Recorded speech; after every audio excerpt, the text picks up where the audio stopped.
जी राशिद साहब, बिल्कुल आपका पॉइंट बहुत अच्छा है कि क्या हुकूमत इसमें ज़िम्मेदार है या नहीं। मैं इसमें चाह रहा था कि आपके सवाल के दौरान मैं ये सोच रहा था कि कुछ ऐसी बातें जो अवामी रवैये की हैं, लेकिन वो माशाल्लाह नुमान साहब ने बहुत प्यारे अंदाज में बयान की हैं। मैं समझता हूँ अब उनकी ज़रूरत नहीं, अब सिर्फ वो आपके सवाल जो है उस पे आना चाहिए कि हुकूमती रवैया क्यों इस तरह का है, कि क्या कोई सानहा पेश आए तो उसके बाद एक्शन लेना है या पहले कोई ऐसी तदाबीर होनी चाहिए। यकीनन इसमें हुकूमत की नाअहली समझे, कमजोरी समझे, क्योंकि हुकूमत की जिम्मेदारी है कि अपने जो रहने वाले हैं, शहरी हैं, उनको पूरे पूरे हकूक दिए जाएं। एक वो मकाम जो एक सैर तफरी के लिए हमने मुंतखब किया हुआ है, वो आपकी बात भी बिल्कुल ठीक है।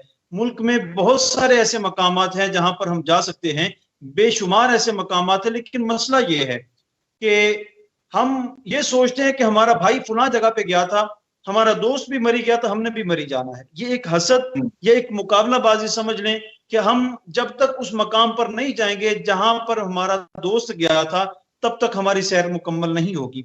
अगर आप देखें, हमारे करीब में एक बहुत प्यारा इलाका है वादी सून के नाम से, इंतहाई खूबसूरत मकाम है, इंतहाई अच्छी सैरगाह है। अगर उसकी जानिब तवज्जो की जाए या दीगर मकामात की जानिब तवज्जो की जाए, तो नुमान साहब ने जैसी बातें कही हैं कि हमने खुद इनको शह दी हुई है। जब मरी को छोड़ के लोग दूसरे मकामात की जानिब कूच करेंगे तो इनको खुद अंदाजा हो जाएगा, इनको खुद समझ आ जाएगी कि हमारे अलावा दूसरे मकामात भी मौजूद हैं, हम अपनी हुदूद के अंदर रहें। अब आते हैं हुकूमती रवैये की जानिब। हुकूमत जो है, इसकी जिम्मेदारी है कि बर वक्त ऐसे इकदाम करे कि जिनकी वजह से हमारे शहरी जो है वो महफूज रहें।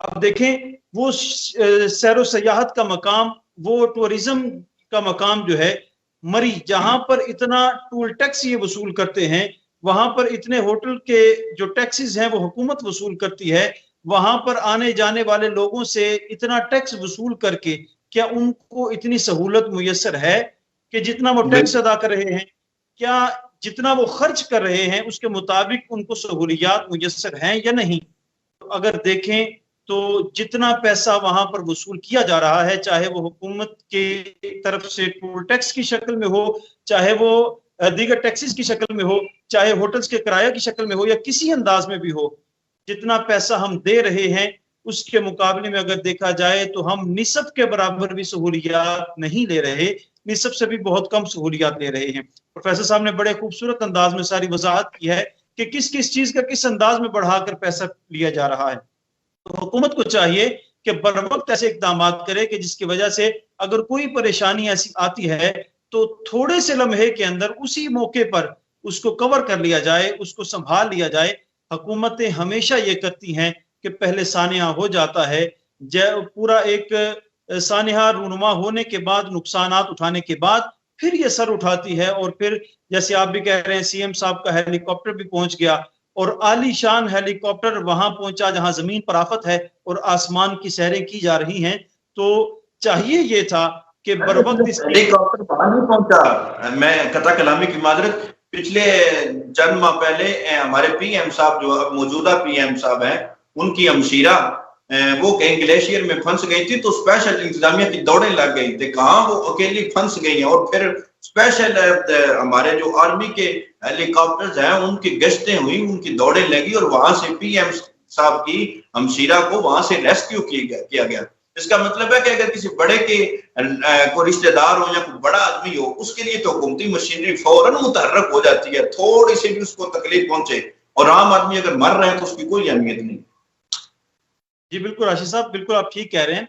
जैसा कि एएसआई नवीद साहब, उनकी एक ऑडियो जो है वो मिली है कि वो अपने पर्सनल रिसोर्सेज के साथ भी ये कोशिश करते रहे कि किसी तरीके क्रेन पहुंच जाए, लेकिन ऊपर तक बात नहीं पहुंची।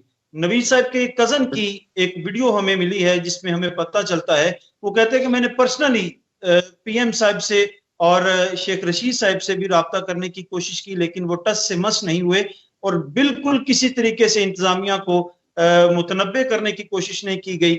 हालांकि सारे हालात सामने थे, लोग अपने वीडियो मैसेजेस के जरिए, पैगामात के जरिए अपने घर वालों को भी इतला दे रहे थे, दीगर मकामात पर भी इतलाएं पहुंच रही थी, हुकूमत की इंफॉर्मेशन में सब कुछ था, लेकिन इन्होंने बर वक्त कार्रवाई नहीं की। अगर देखा जाए, हजरत सैयदना फारूक आजम रज़ियल्लाहु तआला अन्हु का वो फरमान कि अगर फुरात के किनारे कुत्ता भी प्यास से मर जाए तो वो उमर इस बात पे जवाबदेह है। अब अगर देखें हम इस बात पे, तो हमें बिल्कुल तवक्को नहीं कि ऐसी कोई हुकूमत की जानिब से, कोई भी हुकूमत जब से पाकिस्तान बना है उसके बाद से लेकर जितने भी वज़राए आज़म आए हैं, सुदूर आए हैं, तमाम के रवैयों से हमें कहीं भी ऐसी तवक्को नहीं की जा सकती। हम किसी से ये एक्सपेक्ट नहीं कर सकते कि कोई ऐसा अंदाज इख्तियार करे कि किसी भी मामले की जिम्मेदारी अपने ऊपर ले। ऐसा तो होना ही नामुमकिन है कि वो अपनी जिम्मेदारी ले और किसी बात पे जवाबदेह हो। लेकिन कम अज कम हम मुतालबा तो कर सकते हैं कि एक शहरी के जो बुनियादी हुकूक हैं, एक शहरी का जो हक है, वो उस तक बहम पहुंचाया जाए। अगर शहरी को उसके हुकूक नहीं पहुंचा सकती हुकूमत, तो फिर इसको हुकूमत करने का कोई हक नहीं।